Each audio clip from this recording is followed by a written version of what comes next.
Welcome to SportsBeat KC, the Kansas City Stars daily sports podcast. It's Monday, May 4th, and I'm Blair Kerkhoff. Today we begin something of a mini-series on the podcast on kansascity.com and in the Kansas City Star. We're remembering the Royals' 2015 run to the World Series championship on a weekly basis. The Royals needed to win 3 series, and we're highlighting one each week, starting with the American League Division Series against the Houston Astros. You remember this series, right? The Astros came in fresh off a victory in the wild card game against the Yankees, shutting them out in Yankee Stadium, and that momentum continued in Kansas City as Houston took the first game of the series. It seemed like the Royals were always playing catch-up against the Astros, and that was never more true than in Game 4 at Houston. The Royals were down 2-1 in the series and trailed 6-2 when they came to bat in the 8th inning. What happened next was one of the great comeback victories in Royals history. So on today's show, star columnist Sam Mellinger and Vahe Gregorian joined me in discussing the series and digging deeper into the amazing Game 4 comeback. We were there as part of the Stars coverage team, as was assistant sports editor Chris Fickett, who had the camera rolling in the post-game video you'll hear after the break. So here's the lineup for today. You'll get Vahe, Sam, and me reminiscing, then we'll take a break, and then we'll take you back to Game 4. And you'll hear clips from the broadcast on Fox Sports 1. I think it was Matt Vasgersian and John Smoltz voices you'll hear, followed by clubhouse interviews, and finally a post-game discussion of what we saw from Sam, then Royals beat writer Andy McCullough, and me. So here we go. Sam and Vahe are here. You guys ready to take a little trip down memory lane? Hell yeah. Heck yeah, and especially with you kids. Let's do it. We're going to talk about the 2015 American League Division Series, one of the two, the one that the Royals and Astros played. But with the Royals, with the best record in the American League that year, had to wait to see who their opponent was going to be. And the Astros and the Yankees played in the wild card game a couple of days earlier before Game 1. And the Astros looked pretty impressive in defeating the Yankees. I think they beat them 3-0 at Yankee Stadium. So I guess my first question is, what were your guys' thoughts going into this postseason for the Royals? They hadn't had a great September. I think they were under 500 for the month of September. Maybe they were bored. I don't know, but they didn't come in hot, and I think it kind of reflected in the first game. But what did you guys think of the Royals coming into the postseason? Well, I do think there was a little bit of angst, is my recollection, in part because I think they were actually 11-17 in September, and it was rather a strategic, bit of, strategy, if that's the right word, strategic strategy. Can I say that? I mean, they were trying to take it easy, but I think there was a school of thought, certainly among fans, that that might be setting the tone for big trouble, and I think. That looked like it was kind of bubbling up there early in the series. So I think there was a little bit of skepticism about where that was going to go.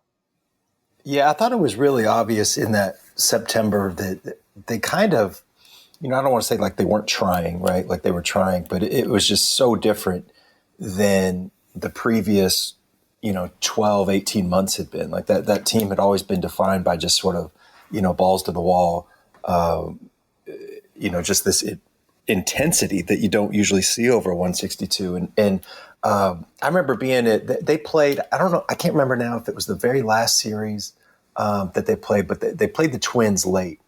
And I was in that clubhouse before all those games, and it was just such a different feel from a team that I really think had been defined by, sometimes even an over-the-top intensity. They will clear benches at the smallest beef. And it was just so different. And I remember, to the point where, I guess I should not name names. It's kind of a private moment, but there was a player and a coach that got into a pretty big screaming match because the coach was kind of like, we still have a ball game, let's be professional here. And the player took exception to it. So it was just, there was a lot going on there. But the other thing that struck me, once they got into the postseason, you could see the intensity was there, that they could, it's not flipping a switch, but okay, these guys are back and they desperately want to do this. But I was struck by the Astros. And I know, like, in hindsight, this may have been the last honest series that the Astros played, right? But I thought they were the best team that the Royals played in either one of those postseasons. I really did. Well, they were 86 and 76. They had a worse record than the Royals did in the previous postseason, and that was their first winning record in many years. They were just a year removed from the third of their 3 straight 100-loss seasons. Yeah. But they were tanking. I mean, it was they admitted they were tanking, but they were tanking and building up, and that was coming to fruition in 2015. I just remember how impressive they were against the Yankees, and I think Keuchel pitched a shutout or 6 innings of a shutout in New York, and Colby Rasmus hit a big home run, and they were coming to Kansas City ready. And that was, like I said, that was evident in Game 1. So the Royals lose Game 1 at Kauffman, and that different than what we had seen the previous 2 preseasons, right? They were, or the previous postseason, I meant to say, when they beat the Angels in Game 1 of the 14, and then they beat the Orioles in Game 1 of the ALCS the previous year. They lose Game 1, and they start Game 2 behind. Right, they had to come back in Game 2, so they're tied 1 game apiece going down to Houston, and of course Game 3 is all Astros. They win that game 4-2, and we now arrive at Game 4. Before we get into Game 4, was there anything about the first 3 games that you remember that were you convinced that the Royals were in big trouble? This is even before we got to Game 4.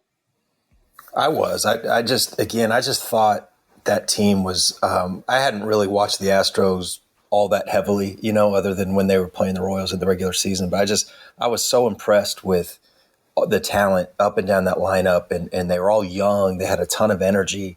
It seemed like the Royals had beaten some teams in some ways with that kind of formula, right? With a lot of energy and with, doing it from the top to the bottom of the lineup. And here was a team that just had, in some ways, some higher end talent. I did think they were in trouble. And the other thing I remember is just how obnoxious Minute Maid Park is. That place. What they have, those like blow up sticks or whatever? I forgot what those things are called. Yeah. Thunder sticks. Is that what they are? I know I sound like the oldest, crankiest man in the world, but I hate that ballpark. And they closed the roof, and it was the absolute loudest. That's as loud of a baseball game as I can ever remember hearing. It was just, to me, it was just so obnoxious because it was all this manufactured like thunder sticking, and that's what I remember.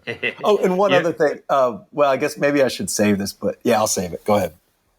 No, I'll just chime in real quick on that point. I don't know if I remember feeling like they were in trouble, but I certainly didn't believe in them. I just sort of felt like, I have no idea what to think here. I mean, we'd seen such magic in their postseason the year before. Now they're kind of starting off flat. In hindsight, I think that rally in Game 2 becomes a pretty underappreciated rally in the pantheon of all the, I guess, 8 postseason comebacks they had, because my goodness, imagine if they'd gone down there down 2-0. I don't think they were beaten. It was Keuchel, right, in Game 3. I don't think they were going to win that game. They might easily have been swept. Instead, the stage was set for Game 4. Well, one of the things I remember about I'm pretty sure it was Game 3 and not Game 4. There was a ball. I can't remember who hit it. Yeah. An Astros player hit a ball off the ceiling, off the roof, and I don't know. Nobody knows what would have been a pop out, would have been a home run. But anyway, they got extra bases on that, and I'm thinking the only other place I'd ever seen that was the Metrodome in Minneapolis, and I just thought that was a disaster of a ballpark. And anytime you can have a baseball hitting off the ceiling, what does that say about the ballpark? Well, and both those games in Houston were day games.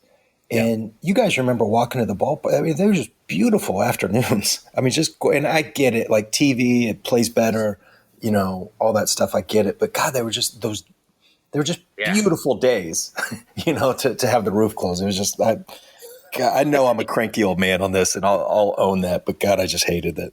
Sunday, it was a Sunday and a Monday. I'm going to top you on that cranky old man thing.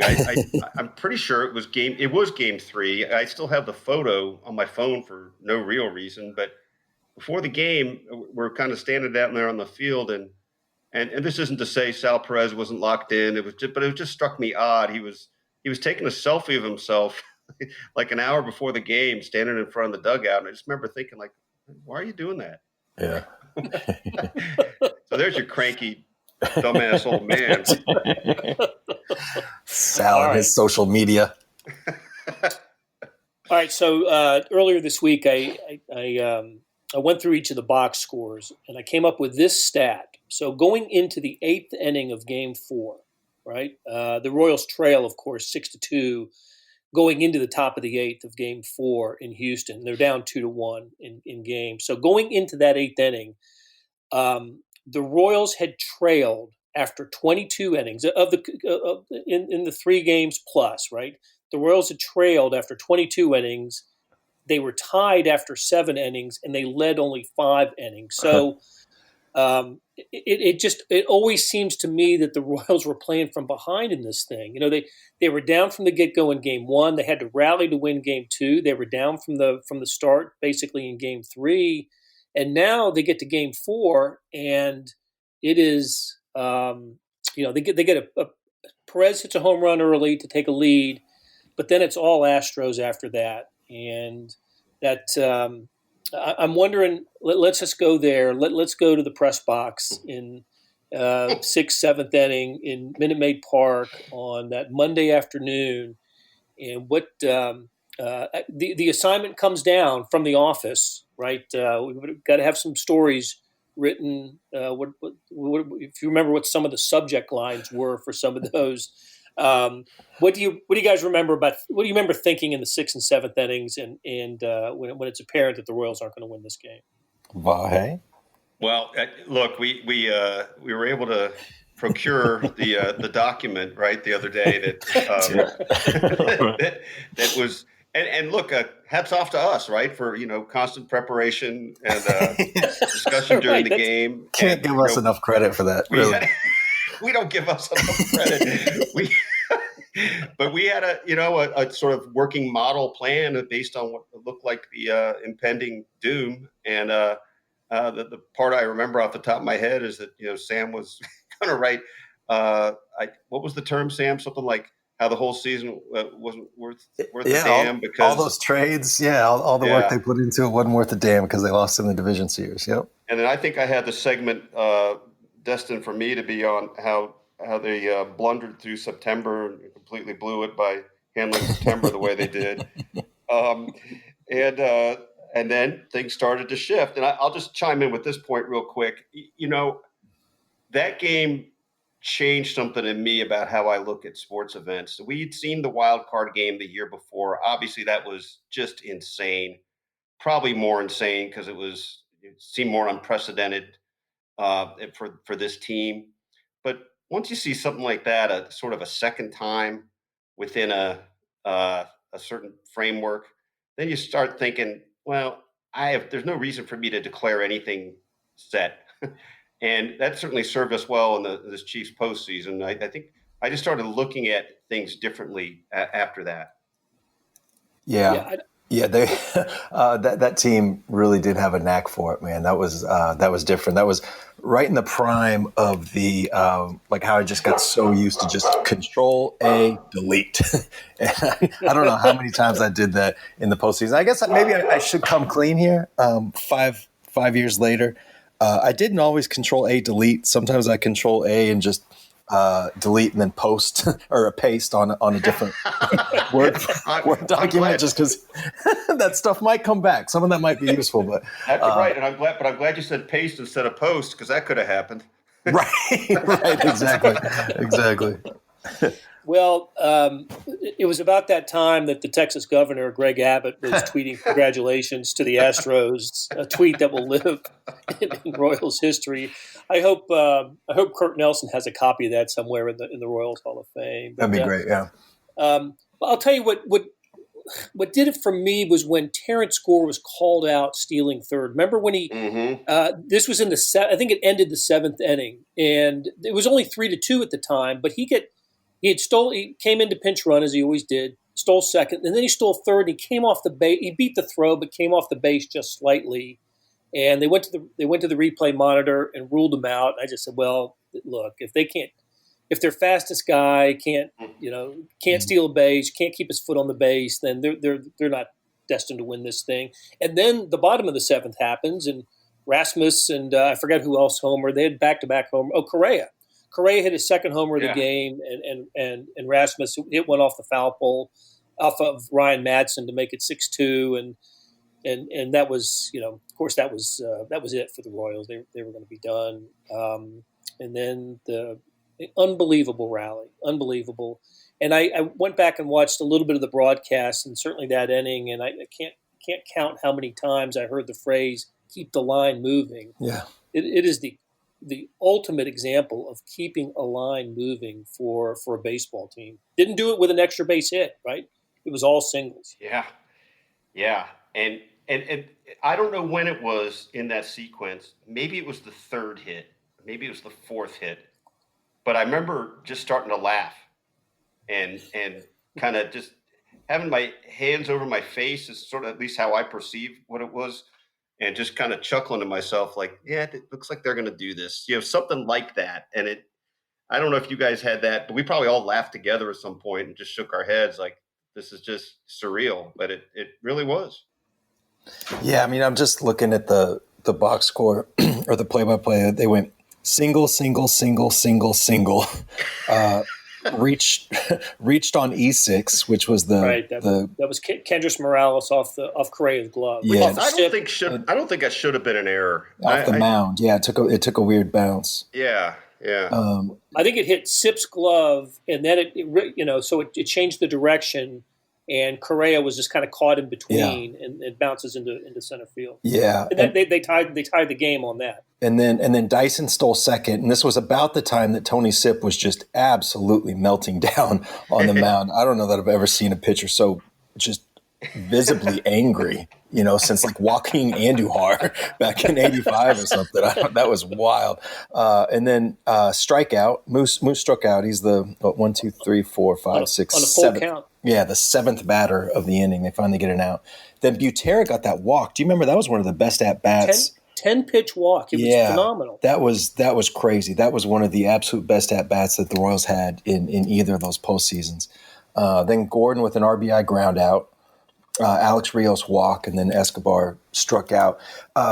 One other thing that sticks out, and this wasn't in the moment, but one of these things that you find out afterward from talking to people, that was, if not Moose's finest moment, it was certainly like what I might describe as like the Moosest moment in that dugout, like during that rally where he's just. You can almost see him like that walk that he had, like stalking around and just mother effing bombing everybody and just like, let's go, all those guys afterward talked about, Moose kind of getting in them and firing everybody up. And I think that stuff gets overplayed sometimes in baseball, but if you're way, way, way fired up for an at-bat, that's not necessarily a good thing. That could be, counterproductive. But they had kind of a similar moment, the previous year in the wild card game, and there a lot of it was has been credited, sort of retrospectively with Raul Ibanez of being the guy to kind of get them going and put a fire on them. But here it was Moose. To me, oh, sorry. Go ahead, Blair. I was just saying we're going to hear from Moose and the players in the next segment. What all the players that were interviewed by Chris Fickett, who had his cell phone camera rolling in the dugout or in the clubhouse, they all referred back to Moose's attitude. We're not going to lose this game, as the Royals were trailing throughout, and then we hear what Moose had to say about it. But go ahead, Vahe. Well, just this to sort of amplify Sam's point. It's a really fascinating thing about try smarter versus try harder in baseball and things like that. I mean, there is some magic place where, on the chart where you hit the optimal level of emotion and concentration and all that. But probably more often than not, those places don't come together at all. And thus there are probably many great rallying cries in dugouts that never are heard of because they didn't work, Right. So it's interesting, though. You wouldn't say that didn't have something to do with it. In fact, I feel strongly that it did. But why and how it really took is, sort of a phenomenon of its own, right? Sometimes these things just are almost unexplainable why they come to matter, but this did. I think it was their personality. I really do. And maybe this is what you're talking about, but I bet that there was some sort of rallying call in the Astros dugout in the bottom of the eighth, right? But that just didn't take. But that was. I thought you were going to go here, Vahe, with George Brett always said, "Try easier, don't try harder, try easier," and that was his way. Obviously, it worked. But with this team, that wasn't their for whatever reason, that was not their personality at all. They were at their best when they felt like they needed to kick somebody's ass. That's how they got to their best. I don't know why or how, but that sure is what we saw over 2 years. Yeah. Well, sure. they win this remarkable game, but they're not guaranteed anything. It just tied the series. They had to win a game 5. Yeah. Back in Kansas City, and they put Johnny Cueto on the mound. We referred to him earlier, and he had pitched game 2, which the Royals won, but he didn't pitch well. And frankly, after the Royals acquired him in the trade with the Reds, he was 4-7 for the Royals. Not exactly the gamer that I thought they were getting in Johnny Cueto. And again, his first postseason appearance for the Royals was not great, but he was money in Game 5, and I think I remember this. He threw one pitch from the stretch in that game. He gave up a single, and then on the next pitch, Valbuena hit a 2-run homer to give the Astros a 2-0 lead. And after that, it was all Cueto and all Royals. And I just remember thinking, boy, after this one. There is no MVP that's selected for the ALDS. That starts at the next round. But just because of the way Cueto pitched Game 5, I'm thinking all the Royals had something to do with how they got there. But Cueto was the one that really, really, slammed the door in Game 5. He was great, and that was another Royals comeback. Because it was they were down 2-0. Yeah, they were down 2-0. It was 2-1 after 4, and then they took the lead in the 5th. But Johnny Cueto's place in Royals history is pretty interesting, because when that trade happened, Ben Zobrist ended up having a much, I don't want to say much, but a bigger impact. And that was a perfect trade. Like the position he played is added, like everything. But Johnny Cueto was the more, around baseball, that was the bigger acquisition, was to get the frontline starter that the Royals had been missing. And he really stunk most of the year. Remember that time? I think it was in Baltimore where he just got lit up. I remember watching that game.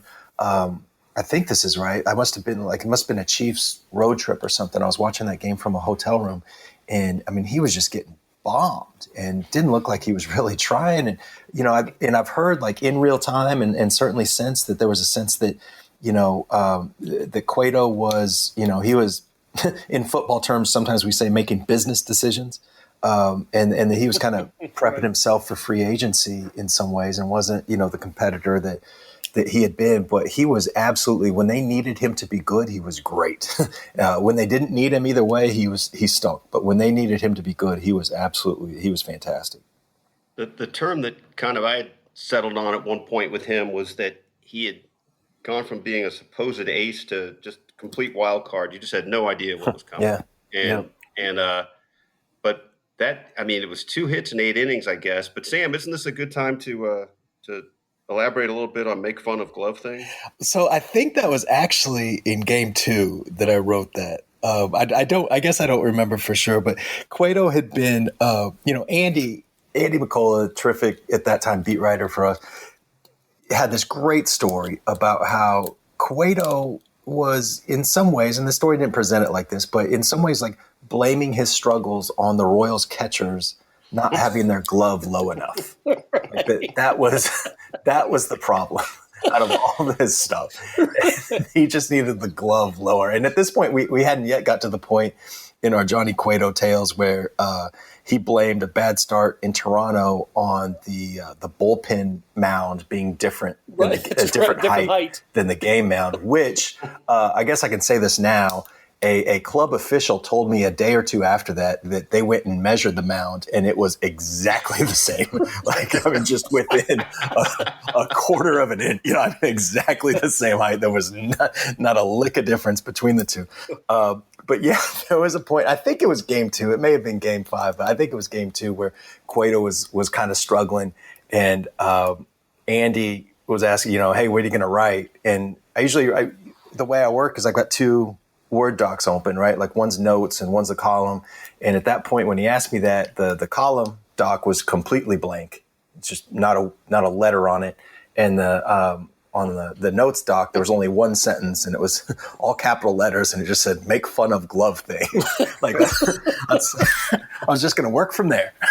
I don't want to make it sound like I, ever do like cheat peering over at your screen, but somehow it jump off there like neon. I was going to have fun with it. Well, all right. Well, listen, we've got 2 more weeks of this, guys. So let's hold back a little. Yeah. Let's save some for. Yeah. Can I say what this is the thing I wanted to save for later? The other thing we were talking about, game 4 of what we remember, and right.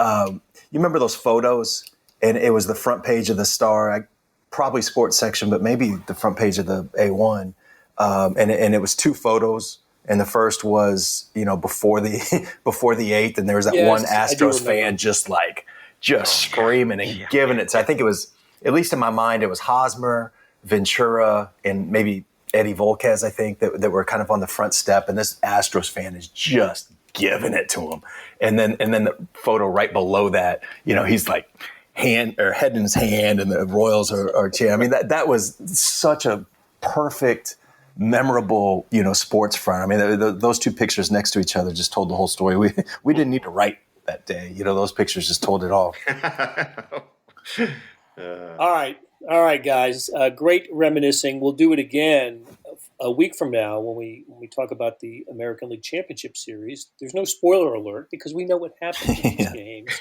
But it's fun. It's fun reminiscing about them. And so we're going to take a break, and when we come back, you're going to hear some game broadcast from we just picked out the 4th game. So ALDS game 4, Royals and Astros, and you'll also hear some locker room clubhouse conversation with some happy players afterwards. So, all right, Sam, Vahe, thanks, buddies. All right, guys. Thanks, Blair.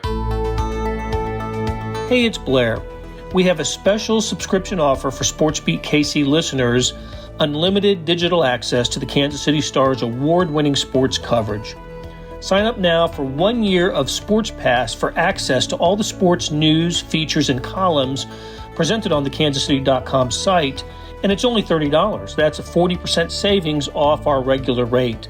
Your subscription will automatically renew after the initial term at $50 unless you tell us to cancel. Your subscription helps support the sports coverage of kansascity.com and the Kansas City Star, and that support has never been more important. Please visit kansascity.com/SportsBeatKC offer to get this special offer. And as always, thanks for listening. Okay, we're back, and here is how the game sounded on Fox Sports 1. We're just going to play some clips of Game 4. Starting in the 8th inning, when the Royals mounted their comeback, you'll hear Matt Vasgersian and John Smoltz on the call. Here we go. There goes the runner. There goes Correa again!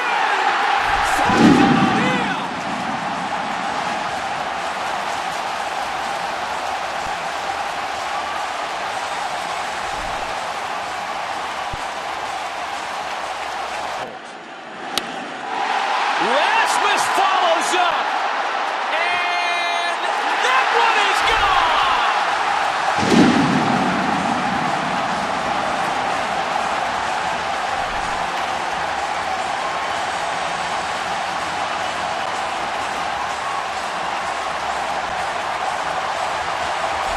for the first time ever. Back-to-back postseason home runs for the Astros. 6 outs away from an in the ALCS with a 6-2 lead. So the call's gone out for the closer, Luke Gregorian. And Gutierrez able to check his swing and draw ball 4. Gordon bounces it to second. Altuve gets to it to get the out at the bag, but the Royals have scored their 5th run of the inning to take a 7-6 lead. A high drive into deep right center. Gomez can only watch it, and that one is gone.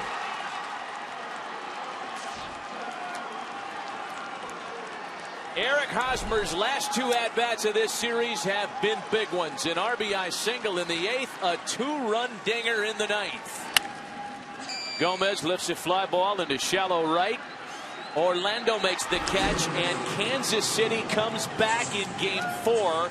A 5-run 8th, 2 insurance runs on the Hosmer homer in the 9th, and the Royals have forced a Game 5 in Kansas City on Tuesday night. So the Royals win it 9-6, dramatic fashion, incredible comeback. That tied the series at 2 games apiece. Game 5 would be played 2 nights later in Kansas City. The Royals, of course, would win that game and go on to the American League Championship Series against the Toronto Blue Jays. The Royals had to feel very confident going into Game 5 after what happened in Game 4.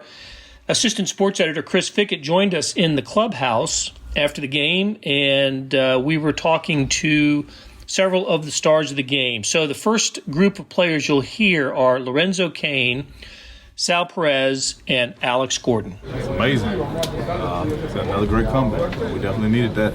Like last year, crazy game. That's a little excited. Crazy game to me. I never see a game like that before, you know. I can't. I mean, I couldn't explain the wild card game last year, and this is kind of the same thing. We came in the 8th inning after they had that big inning, and the Moose kind of got it going. I just started yelling and saying, we're not going to lose this game. Kind of fired up the dugout, and one thing led to another, and just kept rolling. Okay, now we'll hear from Mike Moustakas. He was asked several times about what he was saying in the dugout to his teammates in between the 7th and 8th innings. And after Moose, we'll hear from Edison Volquez, who also talks about Mike Moustakas. We battled, Rios had a great at-bat, got us going, and, we just were able to continue from that. What did you recall what you said when you came in? I can't say that on air. It's just that we're not losing this game. We worked too hard, and we've come too far, and, we just were able to battle, and we were able to score some runs that inning. I didn't really think about too much what I was saying. I just I knew we were going to win that game today, and I knew we weren't going to lose. At some point, we were going to be able to find a way to come back and win, and we were able to do that. We were pretty fired up in the dugout. We were jacked up. We wanted to go out there and try to find a way to win, and we were able to do that. Yeah, a little bit. We had a lot of confidence going into today's game. And knowing that we were able to come back in the wild card game just gave us a little more confidence, and we were able to finish it off. Well, we never give up. Moustakas came in after the 6-7 and fired it up to everybody like, hey, let's go. We're not done yet. It's not over yet. Let's go, everybody.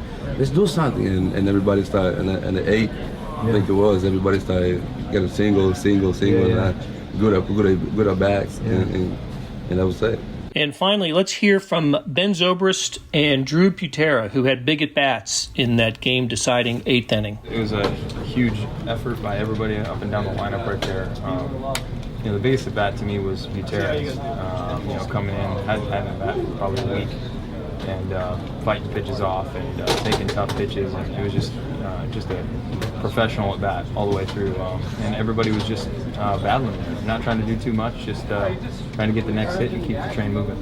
Everybody's just hitting singles there early on in that inning, and things just kind of steamrolled a little bit.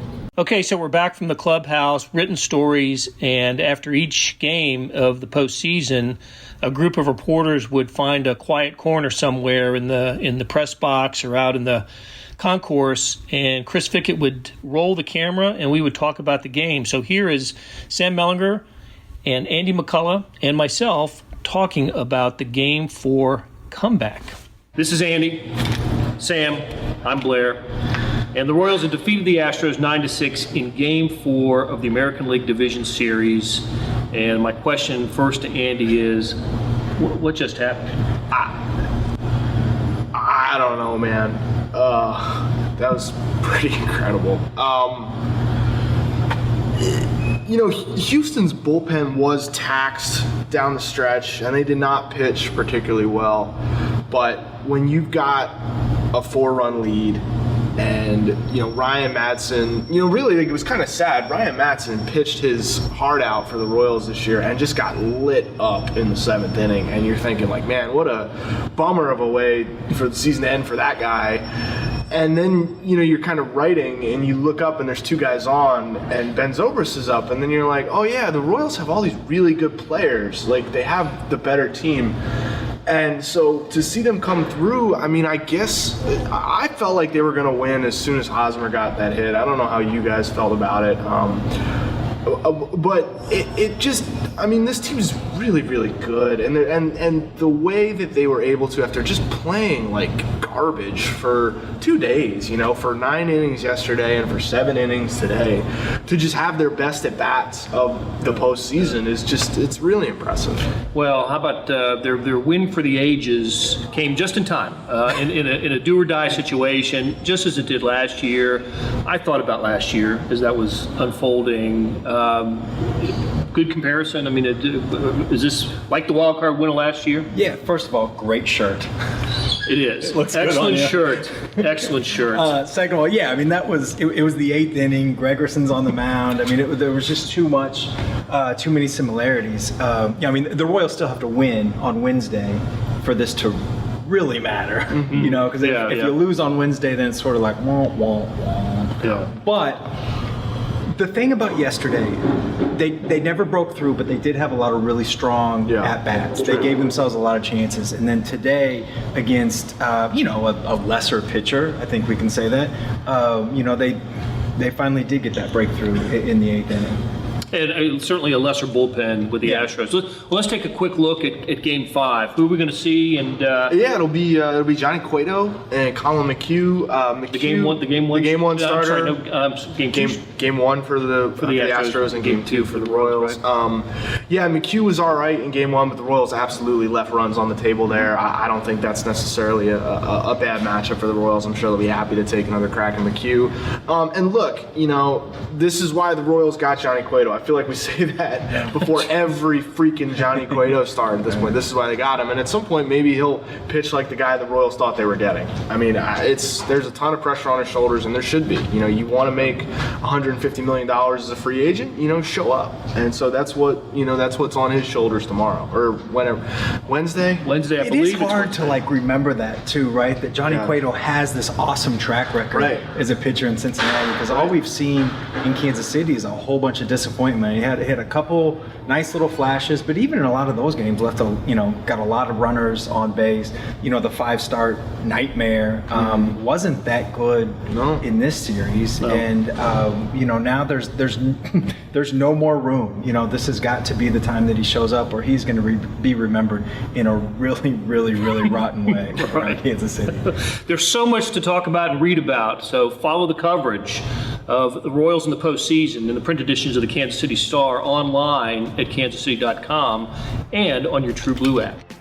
That'll do it for today. Thanks to our production staff of Derek Donovan, Savannah Smith, Randy Mason, Beth Welsh, Jeff Rosen, and Chris Fickett. Links to stories from the 2015 American League Division Series can be found in the show notes and also on kansascity.com and in the print editions of the Kansas City Star all week as we review the American League Division Series.